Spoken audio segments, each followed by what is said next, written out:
Hello வணக்கம். இது உங்கள் சிவி ஸோன் சொல்லறம். எப்படி இருக்கீங்க? இப்போ பார்த்தீங்கன்னா ஒரு ப்ரொமோ இருக்குது. அந்த ப்ரொமோவில் பார்த்தீங்கன்னா திவ்யாவோட ஃபேமிலி உள்ள என்ட்ரு ஆகிற விஷயங்கள் சூப்பராக வந்திருக்கு.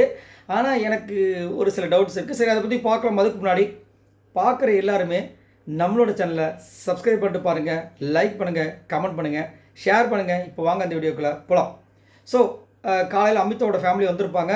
பயங்கர ரணகலமான ஒரு விஷயத்தை வந்துட்டு போனாங்க.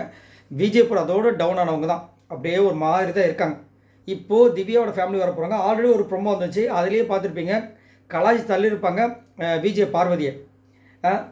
அதாவது கொளுத்திட்டு போயிடுவாங்க புகையும். அதுக்கப்புறம் சமாதானப்படுத்துகிற மாதிரி ஒரு விஷயத்த அவங்க அப்பா பேசியிருப்பாங்க. இப்போ இங்கே என்னென்னா, திவ்யாவுக்கு ஒரு சில அட்வைஸ்லாம் கொடுக்குறாங்க. நம்மளுக்கே ஷாக்காக இருக்குது. என்ட்ரி கொடுக்கறத காமிக்கிறாங்க. அவங்க போய்ட்டு அவங்க அம்மா அப்பா மீட் பண்ணுறாங்க, அண்ணனை மீட் பண்ணுறாங்க. அப்புறம் தனியாக வந்து பேசும்போது அண்ணன் என்ன சொல்கிறாருன்னா, நீ எதையுமே சேஞ்ச் பண்ணாத, எல்லாம் கரெக்டாக இருக்குது, நல்லா ப்ளே பண்ணிகிட்டு இருக்கு, எதையுமே சேஞ்ச் பண்ணாதன்றாங்க. ஏங்க அந்த கோவத்தால் நிறைய பிரச்சனை வந்துருக்குங்க, பரவாயில்லையா? பரவாயில்ல அப்படின்றாங்க. அப்பா என்ன சொல்கிறாரு, உனக்கு என்ன டாஸ்க் கொடுக்குறாங்களோ அதை நல்லா பண்ணு, ஜெயிக்கணும், அவ்வளோதான் அப்படின்றாங்க. ஒருவர் டிக்கெட்டு ஃபினாலுக்கு ரெடி பண்ணுறாங்கன்னு தெரியல. அடுத்து ஆனால் டிக்கெட்டு ஃபினாலுக்குலாம் அதிகமான ஆட்கள் கூட சூப்பரான ஆட்கள் நிறைய பேர் இருக்காங்க வச்சுக்கிங்களேன்.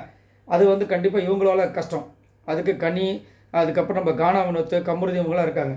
அடுத்து வந்து அவங்க அம்மா சொல்கிறது எனக்கு ரொம்ப ஷாக்கிங்காக இருந்துச்சு. என்னென்னா, கோபம் படு, டென்ஷனும் படு, ஆத்திரமும் படு, சண்டையும் போடு, ஆனால் கொஞ்சம் அளவாக வச்சுக்கன்றாங்க. வரவங்க என்ன சொல்லுவாங்க, சண்டை போடாதம்மா, எதுக்குமா கோவப்படுற, அந்த கம்முருதின்கிட்டலாம் தேவையில்லாமல் ட்ரிகர், அதெல்லாம் தேவையில்லாததுமா அப்படின்னு தான் சொல்லுவாங்க. ஆனால் இவங்க சொல்கிறத பார்த்தா கோபம் போடு, டென்ஷன் போடு, ஆத்திரம் போடு, சண்டை போடு, ஆனால் கொஞ்சம் அளவாக வச்சுக்கோ அப்படின்னா, அப்போ அவங்க பண்ணுறது எல்லாமே அவங்களுக்கு கரெக்டாக இருக்குன்னு அர்த்தமா? ஏன்னா திவ்யாவுக்கு சப்போர்ட் பண்ணுற சேனல்ஸ் நிறைய பேர் வந்து இவங்க தேவையில்லாமல் இதுக்கு பண்ணிட்டாங்க, அந்த மாதிரிலாம் சொல்கிறாங்க.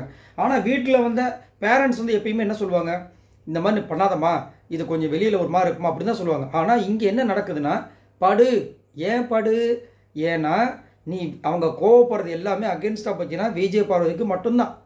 ஸோ நான் தான் ஆல்ரெடி ஒரு விஷயம் சொன்னேன்ல, இதை சுற்றி எங்கே பார்த்தீங்கன்னா ஒரு விஷயந்தான் வரும். என்னென்னா, ஹேட்ரஸ் வெளியில் அதிகப்படியாக இருக்கிறது பார்த்தீங்கன்னா விஜய் பார்வதிக்கு மட்டும். இப்போ எல்லாரோட ஃபோக்கஸும் விஜய் பார்வதி மட்டும்தான் இருக்குது. ஸோ விஜய் பார்வதி யாரெல்லாம் வந்துட்டு கலாய்க்கிறாங்களோ அவங்களுக்கு அங்கே ஓட்ஸ் இன்க்ரீஸ் ஆகும், அவங்களோட பேர் சூப்பர்னு வரும். இதே விஜய் பார்வதி பக்கம் அவங்க போகலன்னா அவங்களோட பேர் நார்மலாக அவங்களுக்கு கேமுக்கு என்ன இருக்கோ அது கிடைக்கும். இப்போ அரோரா என்ன தான் பண்ணாலும், அரோரா வந்து ஸ்டார்டிங்கில் எப்படிலாம் பண்ணியிருக்காங்க, ஆனால் இப்போ என்ன சூப்பர் பாவம் அப்படின்றாங்க. ஏன்னா விஜய் பார்வதி அவங்க எதிர்க்கிறாங்க. இப்போ கூட கொஞ்சம் நேரத்துக்கு முன்னாடி என்ன சொல்லியிருப்பாங்கன்னா, அங்கே தீய சக்தி இருக்கும். தீய சக்தி நீங்கள், நாங்களும் தூய சக்தி. ஓ அப்படி அந்த மாதிரி இருந்துச்சு. ஸோ என்னென்னா இப்போ கான்செப்ட்டு வந்தவங்களாம் பாருங்கள், பிரஜன் பார்வதி நம்பாத, இவங்க அவங்க வந்து ஸ்ரீரஞ்சனியா, அவங்க பார்வதி நம்பாத, சாண்ட்ராவை நம்பாத, புரியுதுங்களா? ஸோ இந்த மாதிரி விஷயங்களை எதுக்காக பாடுதுன்னா, விஜய் பார்வதியை அகென்ஸ்டாக இது பண்ணணும்.